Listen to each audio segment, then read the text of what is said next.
Well, folks, it's the end of the week. It's episode 65. It is Champions League football. I'm not going to spoil it to see who we play, or I might have spoiled it in the thumbnail, which would have been a mistake, but you guys will see that, I guess, and then and then the suspense is finished. So, sorry if that happens. I can't see future me of what I'm doing with thumbnails and stuff like that. And also, when you hover over the image, it gives you like little screenshots and little images, and the team might pop up. But anyway, if that is, I apologize. We've got episode 65, 2 Champions League games. It is the round of 16.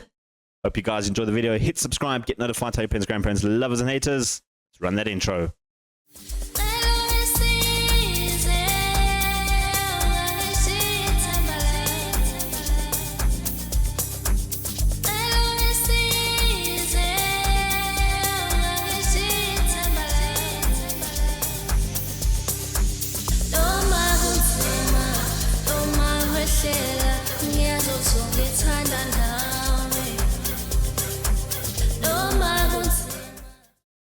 We've got Champions League football, round of 16. And you know what, guys? I'm probably going to leave you in a little bit of suspense, but the draw has not gone our way at all. In terms of the league, though, at the moment, we are currently sitting on top, 12 points clear of Benfica. Although Benfica do have a game in hand, we have secured Europa Conference League at least, so that means the lowest we can possibly finish right now is, I guess, 6th. I think 5th actually as well is Conference League, but somewhere around there. We are doing very well in the league. 24 games played, 23 wins, 1 draw, 0 losses. Of course, our only draw coming against Benfica early on in the season. We're doing very well. We're doing very, very well. And in terms of cup competition, we are doing okay in the Taça de Portugal. We've beaten Braga 3-0 in the first leg, which does mean I'm probably not going to show the second leg. I think we'll go on to the final. I don't see us bottling a 3-0 lead. With that being said, though, ladies and gents, I can reveal we're taking on Chelsea today. That's right. We've been given Chelsea in the UEFA Champions League. Of course, last time we faced Chelsea was in the league phase. And yeah, they beat us. They were one of the 3 teams to beat us, and they beat us convincingly 3-0. Of course, famously in the league phase, we did beat Real Madrid. So let's not dwell on that we did actually have a decent, well, 1 game at least, or 3 games, I guess, because we won 3 games in the league phase. We are taking Chelsea. They finished 8th in the quarterfinals and the league phase, 8th qualifier, which means they didn't have to go through a knockout. We had to take on Benfica, who were rated 1st, by the way, in that one. They finished 9th. Out on goal difference by 1 goal to Chelsea. That is crazy. So, tough game. Of course, today's episode is literally going to be just the 2 Chelsea games. Like I said, I don't think I'm going to come back for that semi-final because, as you can see here, we beat Braga 3-0 with that one. Lucas Mash, Figueira, and Terekos all picking up some goals. Terekos lately has been popping in every now and then with a couple of goals, some sub-appearances, and he's popped up with a few goals in this season. Playing a little bit more on the right now than he is in attacking midfielder, and then we've got Guimaraes in, but 2 goals, 2 assists in his 13 games. Not a bad return there for the 28-year-old Bolivian. And with that also being said, we did almost have a scare against Firenze here. They were 2-2 at one stage when Jean-Carlos Guillen on the 80th minute scored, but then Julio Cesar scored a header from a corner on the 83rd minute, restoring our pride a little bit there, beating them 3-2. I want to say it was a rotated squad. It wasn't. It was pretty much our full-strength squad for that game. The same can't be said for Pacos de Ferreira. We did play a fully rotated squad, and we walked away with a 5-0 victory. Gilmere picking up his 2nd goal for Porto. Romelu Silva picking up 2. Raul Perez and Emel Emega scoring. And not a lot has been said about Emel Emega with his 11 goals, or actually 14 goals that he has scored this season. I've played him a little bit as a striker as well when Lisbon picked up a small little knock in some of the games. And if we look at terms of goals scored, he's actually our second top goal scorer with 14 goals and 10 assists. That's 24 goal contributions. In fact, he's the third highest with goal contributions. Only Lucas Domini, with 12 and 20 takes him tally to 32. And then our key man at 34, Herman Figueira, which is remarkable to see that he has scored 23 goals and assisted 11, all from the striker position. He has just been absolutely fantastic. I know I spoke a little bit bad about him last time, but he has really turned it up a notch a little bit as well. And then we can't diss the fact that most of these guys in the top goal scorers, the top 5, are all under 30. In fact, out of the top 5, 2 of them are above the age of 22. And that is Barco with his 11 goals and Imago on 30 years old with his 24 goal contributions. Had a look at this and something very interesting. The only 2 players to have not had a goal contribution in the league that has started games is Cho Du-yong, no assists, no goals from him, and David Carmo, also no goals and assists. Obviously, the goalkeepers, I'm not really counting them as players. And the only man that hasn't played at all this season is Paulo Matos. Has played at a couple of Porto B games this season, and whenever I try to call upon him, he's played a Porto B game the same time. So he's just kind of lost out his position. He's not really a key member of the squad, and to be honest, I just keep him around to make up the numbers for when we play Champions League games and we need to have 12 substitutes. He literally just fills in the spot that is open.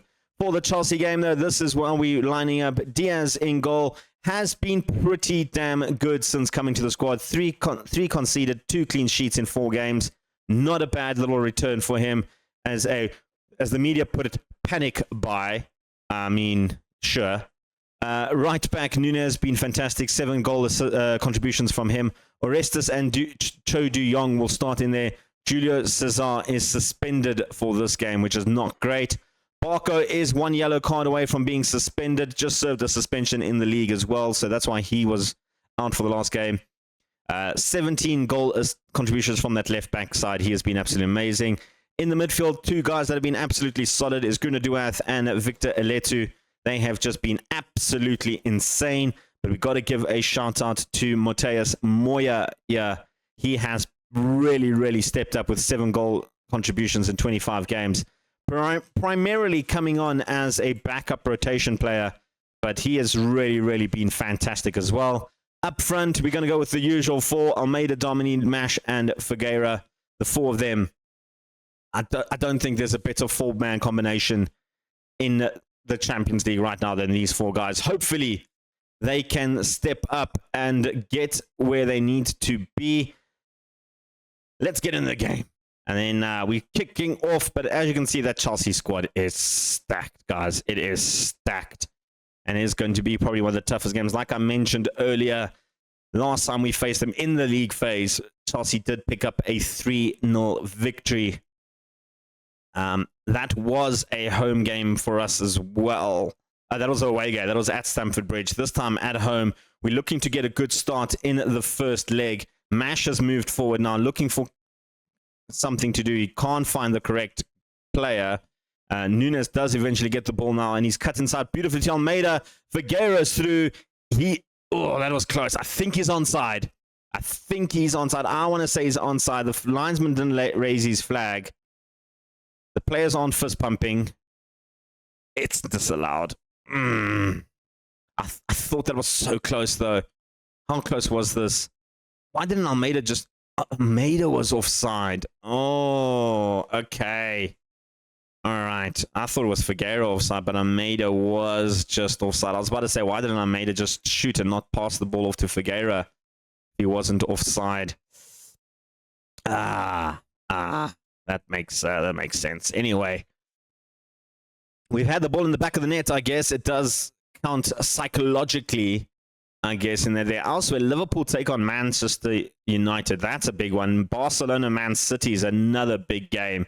So some big teams could be heading home soon, which means this Chelsea game could be huge for us because it sets us up nicely for the quarterfinals and semifinals and finals if we do progress that far. I feel like in terms of Champions League, we just had one step behind taking that next step in the Champions League, if that makes sense. We've struggled a little bit in this campaign. But Domini's trying to cross in, was looking for Mash at the back post. Restus easily picks that off there. But I just feel like maybe towards the end with the Copenhagen game, we kind of set our standards. And then the Benfica game kind of put us in a good momentum shift in the Champions League. But Chelsea have the firepower with Mukoko. They've got use of Mukoko. I didn't even see that in their starting lineup. I really, really didn't know that. Sufa Mukoko, this man is so good. So good. They bought him for 112 million. He's just been an absolute beast for Chelsea, hasn't he? Jeez. This is what we're competing again. On the plus side, though, getting to this sort of round in the Champions League does mean quite a bit of money for Porto in terms of us for next season, which helps. We're going to make some swaps here. Everybody playing sort of average. There's no one that's really not playing well. I'm going to bring on Emega on the right-hand side. Almeida is going to be taken off. Aletu elsewhere is also not playing fantastically. We'll bring on Moya. Dami also not playing well. Gilmerish can come in there. Let's try that. Just to freshen up, get some pace going. We know Emega at 30 has proven to be a good goal scorer. Our second top goal scorer in all competitions. Gilmere has actually played very well. James, though, with the corner deep to Inacio. Hits the bar. Emega clears it off the line. Inacio with another header. That was close. That was close. Diaz launches it upfield. Fofana loses out to Emega yet again. Clears it off the line. Emega running through. Emega from one side to the other side. And Restus picks up that save. What an impact Emega's already had. Barco to the near post. Can't find Orestes. Nunes back to Barco. Can try again. Finds Orestes' foot this time. Again back to Orestes. Playing around at the edge of the box. Trying to find a gap somewhere. Gilmer goes to Moya, whose first touch was very poor there. Moya should have done maybe a one-time cross. We had Figueira lurking in the box there. Not playing fantastically well, Figueira, at the moment. Diaz with the long ball through. Orestes picks up Gilmer. Figueira looking for Emega through on goal. Emega one-on-one with the keeper, and that was a poor shot. With that being said, Figueira is going to come off. I'm going to bring on Terekos. And then we're going to move Emega into a striker position. Like I said, I have played him a couple of games more recently at that striker position, and he has been doing fairly well. Mash is looking super tired. We'll bring on Silva just for the last few minutes of the game, just to maybe inject a little bit of fresh legs up front. We need, maybe, if we can just steal a goal, a 1-0 lead would be absolutely fantastic going to Stamford Bridge. With 4 minutes left of the game, I don't see that happening unless Football Manager does something here with a corner. Terekos looking for Orestes. Hits the bar. The rebound. It's a goal. Orestes in the 93rd minute. Well, I guess it's the 92nd minute. Picked up an amazing header. Orestes picked up the initial save, but the rebound was not past Orestes. What a goal. Oh, you beauty, Football Manager. And then dying moments. We have a 1-0 lead in the Champions League over Chelsea. We've got the Stamford Bridge coming up in a week. Oh, this is great. Fantastic. Monaco holding Real Madrid to a 0-0 draw is also very good. Woo! Woo! Benfica win their game in hand, by the way, so they're back to 9 points. But, oh, what a game. You know what, the rest is damn straight. Get some praise in there, son. Get some praise in there. All right, we've just got Estrella Armandora to take on in between. Going to rest up the players. We're coming back for that Chelsea game. Moses Caicedo suspended for that game as well. He picked up a yellow card. Barco, importantly, did not pick up a yellow card, which means he is available. We'll come back for that Chelsea game. Guys, we're back for the second leg against Chelsea. Some of my players did not rest well. We are going to risk it. I'm playing the same team that beat Chelsea. With the only exception is Julio Cesar is coming in for Cho Du-Yong. He is now unsuspended. in terms of the league, we dropped points. Yeah. I want to say it was a rotated squad. I didn't bother rotating. I thought, no, we should win this game. Yeah, we didn't. We drew. They scored a penalty in the 81st minute. We scored in the 2nd minute. Very boring game. Literally, these were the 2 highlights of the entire game. Like, I want to say stats-wise, we didn't do well, but we did. We were just like I don't even say like their keeper made great saves. He didn't. Our shots on target were just petty little tap shot things that just didn't really work. I tried to make some swaps and try and get something going. Guys, it was just one of those games, yeah. Anyway, we've got Chelsea. And we've got Chelsea coming up now. I mean, this is a huge, huge game. We are currently winning 1-0 on aggregate. It is Stamford Bridge, though. The last time we were here, we did lose 3-0. Enzo Fernandez has come back. Well, no, it's Fernandez Neto. That's who that is, coming in. And Kasaidi also coming into their squad. That's the only 2 swaps they've made. Kasaidi obviously coming in for the suspended Casado. It's one of those games, guys. We just need to do well. I'm just going to make this a little bit bigger. Can we see how much bigger do I need to make that? The aggregate scores as well. And Inacio, worried about aggregate scores and everything else and that. And they've scored a goal. Inacio with the header. I mean, that was a good header. Yeah, we didn't pick him up. We didn't pick him up. We should have picked him up. That was poor. It doesn't matter how big we make it. It's not going to show me the aggregate scores. That hurts a little bit. It hurts a little bit. Victor, of course, remember, away goals mean nothing anymore in the Champions League. It's all about who wins this leg now. And now it's all to play for, sitting at 1-1 on aggregate. Almeida picks up Figueira.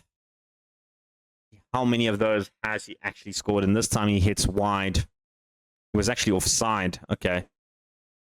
I mean, he's put those in the back of the net so often. Half-time, it is 1-0 to Chelsea. I'm going to shout at the team. They haven't played well. Barco now seems anxious after the shouting. Sorry, Barco, but you guys need to do better. We can't be losing this. Barcelona have a red card. They are winning, I think, 2-1 on aggregate that game. But this is a huge, huge opportunity for us. But Mukoko now through for Chelsea. Good tackle from Gunnar Duath. Mukoko manages to keep it in play, though. They've got another time. Kasaidi. I mean, he's just had a great chance for him to score his first Chelsea goal of the season. Of course, he just scores it against us. We're 2-0 down, 2-1 down on aggregate. I thought Duath did enough there to try and move that out into the goal, but Kasaidi, I mean, just doing what Kasaidi does, I guess. That was just sheer class striking. And I mean, that strike was just beautiful to see. I'm going to bring on some swaps. Some of the guys aren't looking great. Mash looking extremely tired out there on a 6.4. Silva can come in there. Figueira looking very, very... Emiga is going to come in as a striker. Aletu also looking a bit tired. We'll bring on Moya. Hopefully Moya can create something. But Chelsea, I forgot to pause the game. On attack, Mukoko loses out to Arestas. He is offside anyway. Maybe these swaps can do something in that final third. We can try and push in because we haven't really been in this game. 2-0 down. A couple more minutes left. We're going to make some more swaps. Nunez looking super tired in there. We're bringing on Marcio. For Nunez, not looking great. Elsewhere, Barco not looking great. Almeida looking super tired. You know what? Lisbon come in. We don't have Lisbon on the bench. He's injured.